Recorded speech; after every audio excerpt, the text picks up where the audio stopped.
Hey everyone, welcome back to my channel. In today's video, I am going to show you a really useful pro modeling techniques how to seamlessly join two separate parts of a model. We will take the example of connecting a nose to a character face. Sounds simple, right?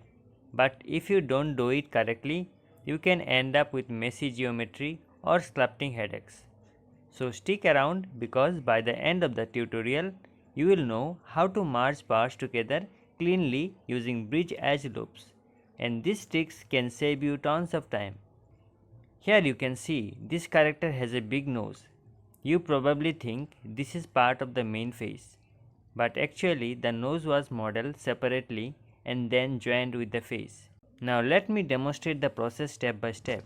First, I will separate the nose from the face.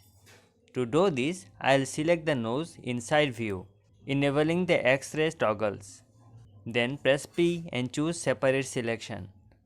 This way you can separate any parts of an object easily. Before joining the parts together, there are a few important things to keep in mind. Make sure both the parts have same number of vertices in the opening. The opening of both parts must have the same number of vertices.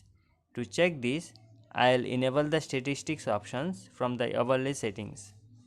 As you can see, the opening has 9 vertices and the other one has 9 vertices. It is perfect. Next, both objects should have the same modifiers enabled with the same settings, otherwise the joining would not work properly. And lastly, make sure both parts need to be joined in one object before we merge them. If they are not, the bridge edge loops will not work.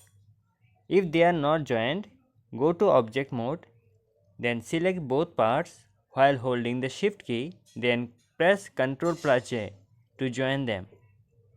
Once they are joined, go back to edit mode.